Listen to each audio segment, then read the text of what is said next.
Yo, Prime Mimpi, apa kabar? Tentunya selalu dalam kemakmuran dan selalu dalam kejayaan ya. Ya, kemarin kita nggak ketemu di video yang biasa teman-teman bisa temui setiap hari karena editor saya baru cuti. Jadi memang videonya baru bisa dibuat hari ini. Namun di hari ini kita tetap membahas seputar keuangan ya, tentu saja Law of Attraction. Jadi biar kita bisa selalu memantapkan diri dan kita selalu bisa menjadikan diri kita adalah seseorang yang bisa menarik uang untuk datang kepada kita.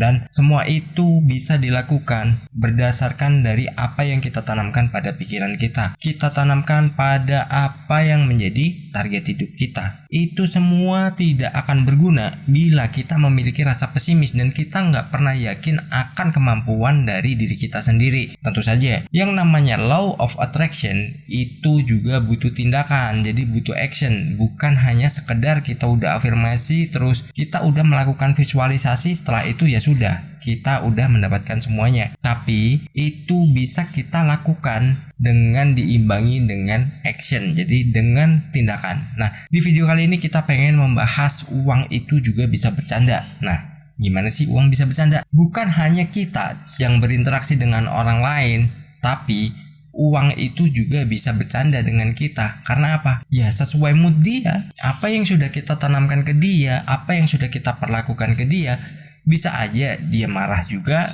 bisa juga dia cinta dengan kita, bisa juga dia bercanda dengan kita. Yang di video kali ini kita bahas bagaimana dia bercanda dengan kita. Kadang kita nggak sadar ya bahwa kita dengan uang ini ada interaksi sebenarnya. Kita ada komunikasi yang itu sebenarnya sudah terjadi sejak zaman kita mengenalnya. Kita mengenal uang. Namun karena banyaknya informasi yang masuk ke dalam pikiran kita, itu hal yang biasanya sebenarnya bisa kita pelajari jadi terabaikan. Karena apa? Mungkin karena kebutuhan, mungkin karena mungkin aktivitas atau rutinitas kerja kita, atau mungkin tekanan-tekanan, atau mungkin kesibukan yang membuat kita harus fokus pada sebuah bidang. Namun dengan menggunakan ilmu ini sebenarnya itu simpel banget dan tidak pernah mengganggu kegiatan atau aktivitas yang biasa kita lakukan setiap hari ya. Dan ini kita mulai saja ya. Yang pertama adalah uang bisa pergi sementara. Nah, perginya sementara ini bisa tiba-tiba. Karena apa? Karena dia pengen cari suasana baru atau dirinya memang pergi secara permanen. Nah, itu tergantung bagaimana diri kita. Nah, kalau udah fase seperti itu sebenarnya dirinya itu nggak bercanda tapi ngambek ya. Dan dia meninggalkan kita, terus kitanya biar bingung. Dan kita ini membujuknya untuk balik lagi. Dan itu sebenarnya harus dilakukan dengan komunikasi yang bagus juga. Jadi bagaimana kita ke uang, kita perlakukan uang, itu tergantung dari apa yang menjadi kebiasaan kita terhadap uang. Kalau kitanya sendiri suka membuang-buang uang atau kita menyia-nyiakan uang untuk hal-hal yang gak penting, uang itu akan pergi. Dan mungkin yang tadinya hanya sementara, tapi kalau kita tidak ada pola dalam pikiran kita untuk membujuknya agar kembali, itu dirinya akan pernah kembali dan kita jadi orang yang susah akan keuangan. Dirinya ini kalau pergi itu bercanda, terus dia bisa ngambek juga, kok nggak dicari-cari sih, nggak diperhatiin sih. Nah akhirnya apa? Kabur, udah nggak balik lagi. Akhirnya kita sendiri yang susah. Jadi misalkan teman-teman perlakukan uang kayak kita komunikasi dengan orang lain. Jadi misalkan kita gunakan dengan baik. Saat dia pergi, ya kita gunakan sisa uang kita berapapun yang masih ada untuk membantu kita, mengundang teman-temannya untuk datang kepada kita, dan jauh lebih besar lagi dari posisi sebelumnya, dari kondisi sebelumnya, dari nilai sebelumnya. Nah, itu bisa dilakukan. Mungkin kalau orang yang berpikirnya dengan logika, hal-hal seperti ini dianggapnya konyol, dianggapnya nggak masuk akal. Padahal ini kita menggunakan ilmu komunikasi, ilmu energi. Itu kita kombinasikan agar terjadi sebuah keselarasan antara kita dengan uang ya. Jadi uang bisa bercanda dan bisa marah juga ya. Nah, kadang uang juga bersembunyi. Saat bersembunyi ini dirinya melakukan kalau mungkin dalam dunia anak-anak itu adalah petak umpet. Petak umpetnya uang di sini itu berbeda dengan petak umpetnya waktu kita bermain-main. Dirinya bersembunyi itu adalah apa? Biar dicari, biar ditemukan, dan biar dia dibawa. Biasanya kalau petak umpet kan kita cari nih orangnya, kamu. Akhirnya yang ketebak dirinya yang akan menjadi penjaganya.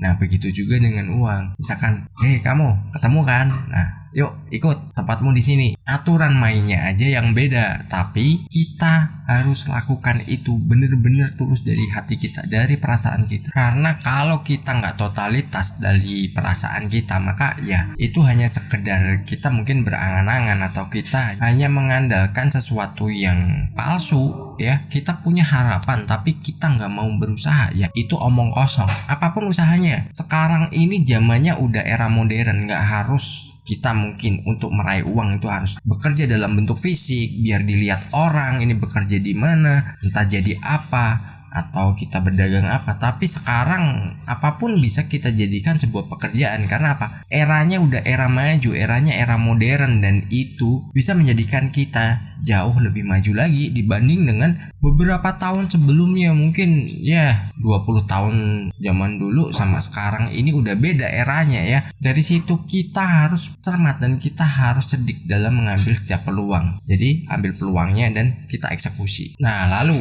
karena dia suka bercanda ya, uangnya di sini ya, dirinya kadang justru suka memberikan kejutan. Ingat gak waktu kita kecil mungkin ya, atau kita ke anak-anak kita, atau anak kita ke kita juga. Misalkan nih, kita baru datang langsung dikagetin. Begitu juga dengan uang. Kita pernah memikirkannya, kita pengen memiliki uang berapa, tiba-tiba ada kejutan. Nih gua udah ada transfer, nih gua kasih nih buat lu modal, nih gua kasih nih, terserah lu untuk apa. Lu bisa renov rumah, lu bisa lakukan apapun dengan uang ini. Nah, itu datangnya dia dengan kejutan. Tapi memang ada perantaranya, mungkin orang, mungkin dari project-project kita, atau dari apapun yang itu bisa menghasilkan uang untuk kita. Dirinya itu tidak pernah yang namanya terlambat. Dirinya pasti menyesuaikan waktunya, kapan dirinya mau datang mengagetkan kita. Nah, keren kan? Kayak kita bermain-main. Ya sebenarnya seperti itu. Kayak misalkan kita ini dalam sebuah hidup, kita ini harus menyusun sebuah puzzle di mana kita harus menemukan pasangan-pasangan yang pas biar semuanya selaras. Nah, begitu juga dengan law of attraction. Kita harus menemukan puzzle-puzzlenya, dan itu biar menjadi sebuah gambar yang bagus atau realita yang bagus dalam kehidupan kita, sesuai dengan apa yang sudah kita harapkan. Dan itu bisa kita terapkan mulai dari saat ini, atau bahkan kalau teman-teman udah menerapkannya dari sebelumnya, video ini bisa dijadikan sebagai tambahan ilmu atau wawasan untuk menambah kekayaan ilmu teman-teman ya. Dan jangan lupa raih mimpimu.